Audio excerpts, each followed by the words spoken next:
Descubriendo el Vaticano. La basílica sobre la tumba. La Basílica de San Pedro, grandiosa, monumental, magnífica. Durante 120 años, 19 papas vigilaron su construcción, ayudados por 12 arquitectos. Así crearon el mayor templo de la cristiandad.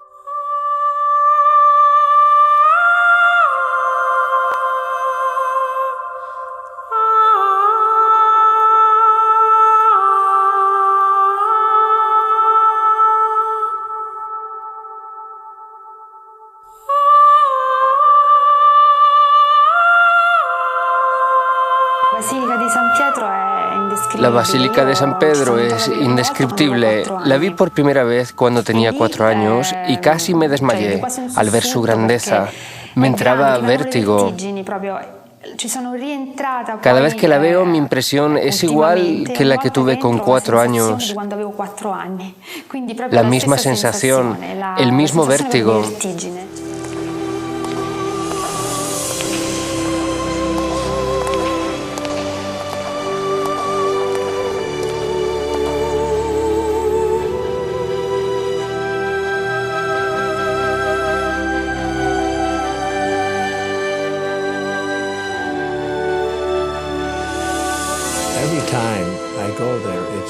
Cada vez que entro me siento extasiado. La emoción me quita la respiración. Algunas veces pienso en esta preciosa basílica. ¿Cómo he llegado a estar aquí? ¿Qué he hecho para merecer estar aquí tan a menudo? Es excitante, espléndida. Bramante, Miguel Ángel, Carlo Maderno, Giuseppe Cesari, Antonio da Sangallo, Domenico Fontana, Giacomo della Porta y Gian Lorenzo Bernini. A ellos les agradecemos la basílica sobre la tumba del pescador. El interior de la basílica es como una escenografía preparada para las ceremonias pontificias. Cientos de estatuas, altares, mármoles, bronces dorados, mosaicos y tumbas papales rodean el punto central de la basílica. Aquí, encima de la tumba de San Pedro, Gian Lorenzo Bernini proyectó un baldaquín, colosal y al mismo tiempo delicado y afiligranado, ante la inmensidad de la cúpula de la basílica. Vuole richiamare la attenzione. Lo que intenta es atraer la atención del visitante hacia el punto central de la basílica. En efecto, cuando entramos, quedamos inmediatamente capturados por el baldaquín. Tiene una importancia enorme, es el centro visible de la basílica y nos atrae hacia el sitio, hacia el punto donde se encuentran las reliquias de San Pedro.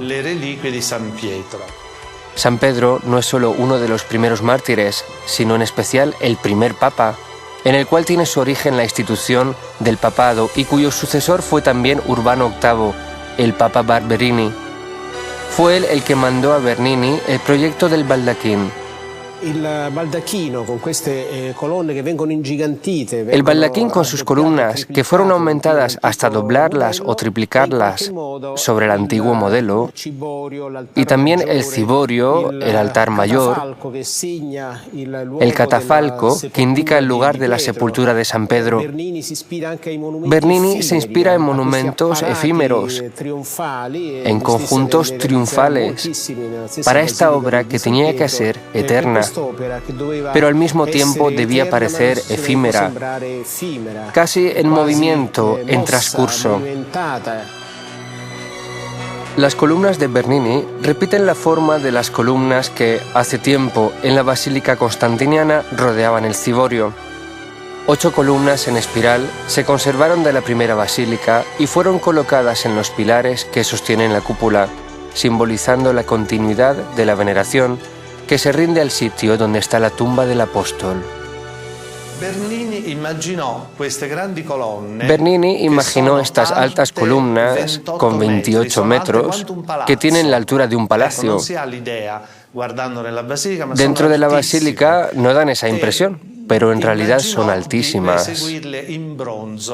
Bernini quería hacerlas en bronce, pero no contaba solo la decisión del artista, sino también del Papa Urbano VIII, y puede que fuera este el que decidiera usar bronce en lugar de mármol.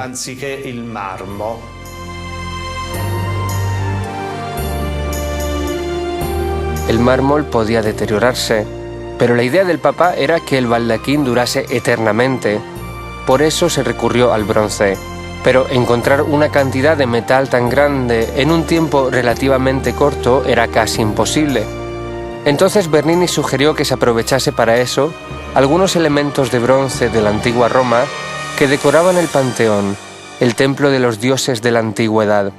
Urbano VIII asintió. Naturalmente el pueblo romano tuvo algunas dudas sobre este trabajo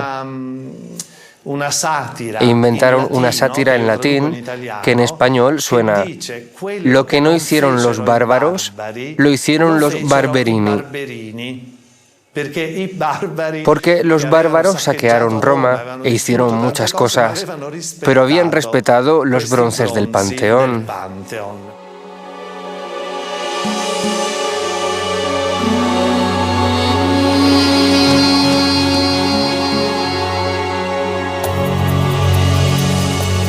El baldaquín sirve de marco para las ceremonias que se celebran ante la siguiente obra de Bernini, la Cátedra de San Pedro. Se trata en realidad de un relicario de bronce dorado de 7 metros de altura. En su interior esconde un trono de madera que, según la leyenda, utilizó el príncipe de los apóstoles. La cátedra realizada por Bernini tiene forma de silla gestatoria, como las que eran usadas para llevar al Papa durante las ceremonias. La cátedra de bronce está elevada por las manos de 4 enormes, colosales padres de la Iglesia, 2 de la Iglesia de Oriente y 2 de la de Occidente, para significar la conciliación de las diversas formas del cristianismo, en especial la oriental y la occidental, en un esfuerzo común de sostener la cátedra de San Pedro.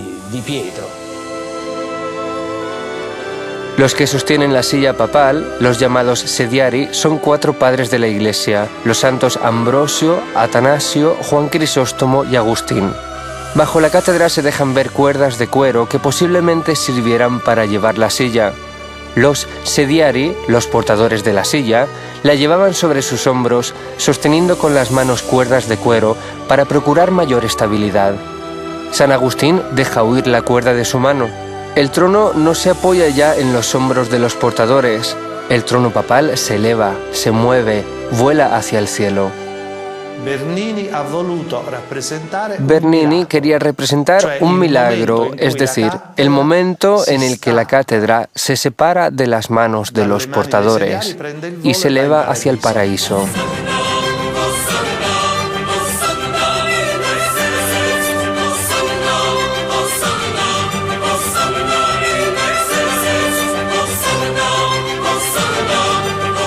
La cátedra está rodeada por una lluvia de rayos de oro, de rayos del Espíritu Santo que se derraman sobre la basílica por la ventana oval como si fuera la lava de un volcán invisible, pasando a través de nubes brillantes.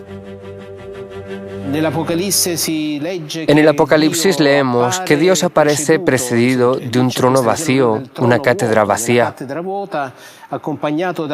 Le acompañan truenos, rayos, relámpagos.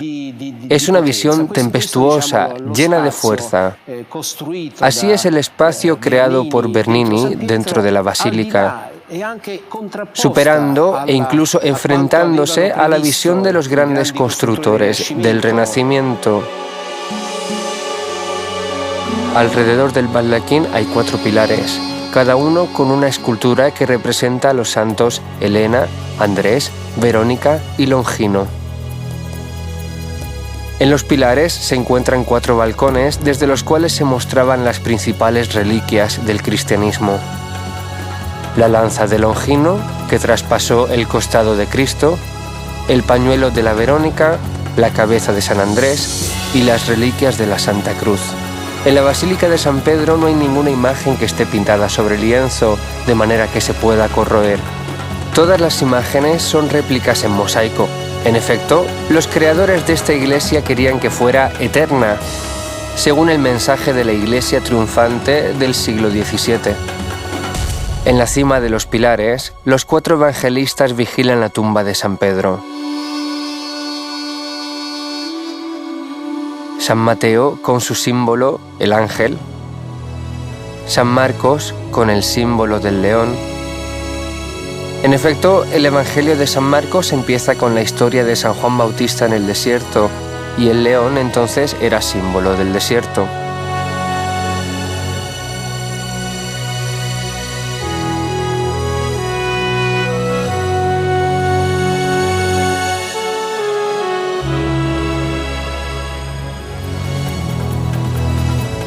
San Lucas con el buey.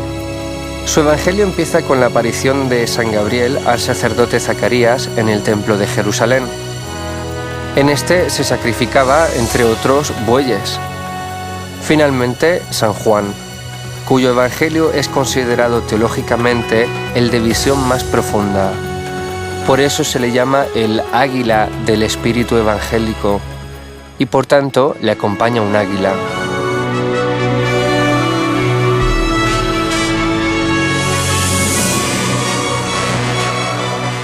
Sobre este precioso espacio artístico para la fe, obra de Bernini, se alza la cúpula de la basílica. La cúpula de la Basílica de San Pedro, el gran crucero de San Pedro, este espacio enorme e inconmensurable, constituye el teatro de todas las batallas arquitectónicas que desde entonces se sucedieron. Porque no bastaba llevar a cabo solo el esqueleto de este espacio, sino que era necesario interpretarlo según la nueva visión del mundo ligada a la Contrarreforma. Y después a la idea de una iglesia triunfante, la cual en el siglo XVII, a pesar de la decadencia política del papado, que ya no cuenta en el campo europeo, se afirma como una potencia espiritual a nivel mundial.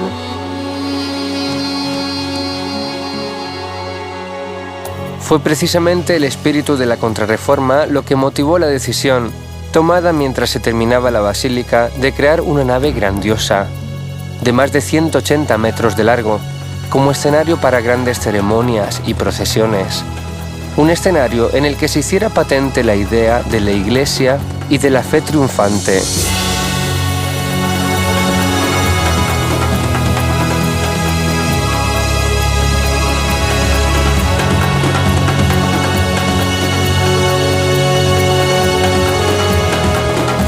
Cada día cientos de manos tocan los pies de la sencilla escultura de bronce de San Pedro procedente del siglo XIII.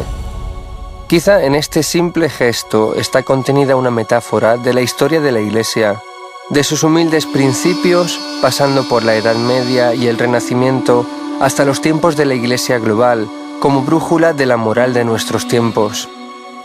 La Iglesia que se vuelve hacia los tiempos del Príncipe de los Apóstoles, porque a esa estatua normalmente se dirigen los fieles, y pocos visitan en la nave lateral la tumba de Alejandro VII, rica en mármoles y elementos dorados, una obra más de Gian Lorenzo Bernini. La tumba de Alejandro VII, como la mayoría de las obras del artista, representa una acción. No es una tumba estática, sino que expresa una acción. ¿Qué acción? Es la muerte, hecha de bronce dorado, que levanta una cortina mostrando la puerta del sepulcro.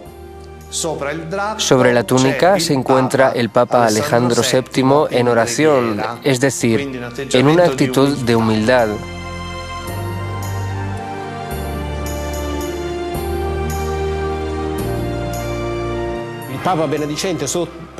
El Papa, bendiciendo sobre las 4 virtudes, está puesto encima de la puerta de la basílica, disimulada con un telón, movida por la muerte. Aparece un esqueleto que agita un reloj de arena. Esta cortina simboliza el cruce por el umbral de la muerte, el paso de la vida a la muerte. Este es el sentido de la reinterpretación de espacios reales que se transforman en espacios de ilusión y sueños, de visiones metafísicas.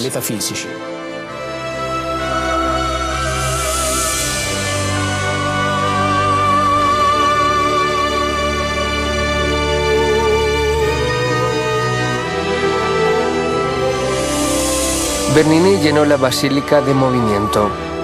El baldaquín, el trono de San Pedro, la tumba de Alejandro VII son escenas que permanecen en movimiento en el interior de la basílica, que él convirtió en un enorme teatro de la fe, creando un impotente espacio escenográfico, una arquitectura llena de movimiento, de esculturas, de muros, de ventanas y de decoración.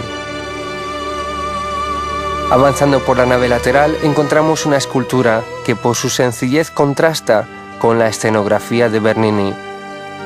La Pietà, la única estatua de la basílica que vemos tras un cristal blindado, ya que fue objetivo de un absurdo atentado. Fue Laszlo Toth, un australiano de origen húngaro. Saltó la balaustrada donde estaba la Pietà y con un martillo golpeó la parte izquierda de la estatua, un brazo, un codo, algunos dedos y parte de la nariz y la barbilla de la Virgen. Lo hizo gritando: «¡Soy Cristo! ¡Soy Cristo!».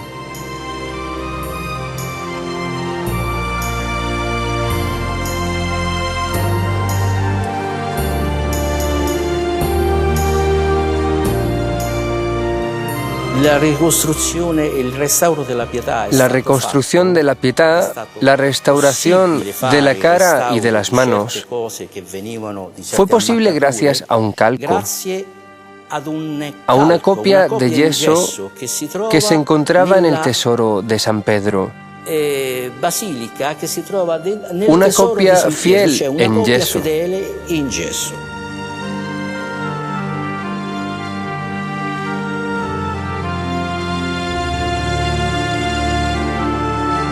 Así pues, hicieron un negativo, un molde tridimensional que permitía reproducir los fragmentos destrozados, la nariz, la barbilla, las manos y el codo de la Virgen. El problema siguió siendo el material a utilizar. Entonces pensamos usar resina transparente y mezclarla con polvo de mármol. Mezclamos 100 gramos de resina de poliéster con 130 gramos de polvo de mármol de varias granometrías. 100 grammi di resina poliestere insieme a 130 grammi di polvere di marmo di varia granulometria, più o meno grossa. Cuando el poliéster se enfrió, del polvo de mármol obtuvimos un material duro, como si fuera un mármol artificial, que da la impresión de ser mármol verdadero.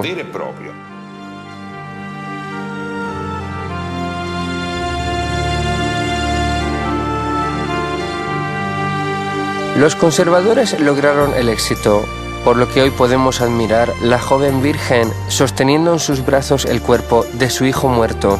Es una de las esculturas más bellas y conmovedoras del mundo. Cuenta la tradición que a Miguel Ángel, su autor, le reprochaban que la Virgen es demasiado joven, demasiado niña, a lo que él respondía que en tiempos de Cristo la Iglesia era aún muy joven, como joven es esta madre dolorosa.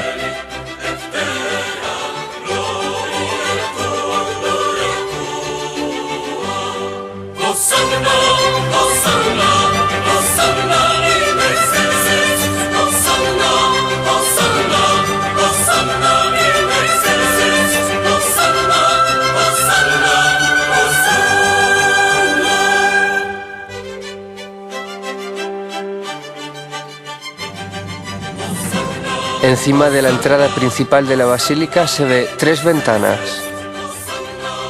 Estas conducen al aula de las bienaventuranzas. Antes, en los tiempos de los papas presos del Vaticano, Los papas recién elegidos saludaban desde allí a los fieles, reunidos no en la plaza de San Pedro, sino dentro de la basílica. Actualmente el aula es el último trozo de camino por el cual los nuevos papas pasan de la Capilla Sixtina al encuentro de los fieles que le esperan en la plaza.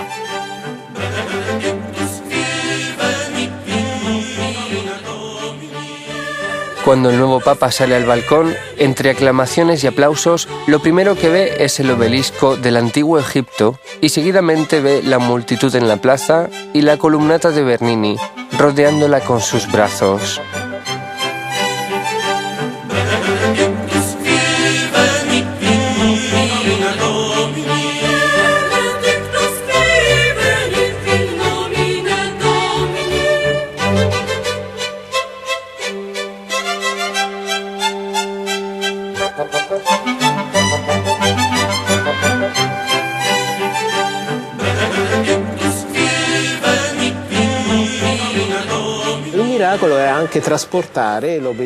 Fue un milagro el transporte del obelisco que se encontraba a un lado de la Basílica de San Pedro, porque allí estaba el circo de Calígula y de Nerón, donde San Pedro fue crucificado. El obelisco es el único que se ha conservado de los 13, 14 o 15 obeliscos de la antigua Roma. El transporte fue un desafío de la ingeniería vencido por Domenico Fontana. Hubo un concurso en el que participaron ingenieros de toda Italia y Fontana lo ganó. Durante el transporte estaba prohibido hablar so pena de muerte. Por el roce con las poleas, las cuerdas empezaron a calentarse. Entonces un marinero gritó «¡Agua a las cuerdas!» y así hicieron, pero por el grito fue encerrado en la cárcel y esperaba la ejecución. Pero Fontana pidió al Papa su libertad y le fue concedido. Como premio, su familia obtuvo el permiso exclusivo de vender palmas en la plaza por Pascua y posee ese permiso hasta hoy. La plaza y la columnata no tenían que ser solo un espacio para el uso. Un amigo de Bernini, Fabio Chigi, el futuro Papa Alejandro VII, le da otra idea para incluir en el proyecto de la columnata otra bella metáfora. La plaza y las dos alas de la columnata simbolizan a la Iglesia abriendo sus brazos para acoger a los fieles. Por eso posee un significado ecuménico. Iconográficamente, los brazos de la Iglesia se abren y hacen entrar a los fieles.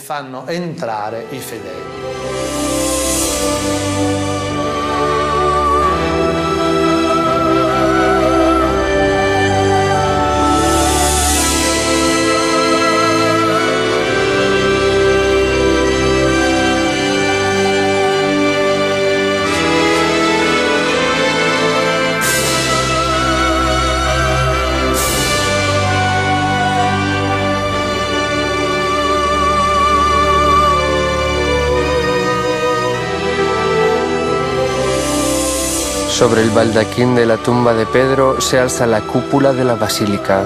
En el friso que rodea el tambor de la cúpula se puede leer: «Tú eres Pedro, y sobre esta piedra edificaré mi iglesia». El día en que Pedro fue enterrado en la ladera del Vaticano, cambió para siempre el destino de la ciudad en la que murió y el de la iglesia que Pedro y los apóstoles empezaron a construir. La monumental basílica es la personificación de la Iglesia en piedra, la cual, a pesar de las contrariedades que ha sufrido, a través de los cambios del mundo, de las crisis, las revoluciones y las guerras, sigue existiendo y cada día confirma su indestructible fuerza y su vigor. Cada católico, independientemente de su lengua y de su cultura, está ligado de un modo especial a este sitio, que es la expresión de su identidad. La basílica representa el genio de la Iglesia católica, que ha sabido exprimir todo el potencial artístico humano.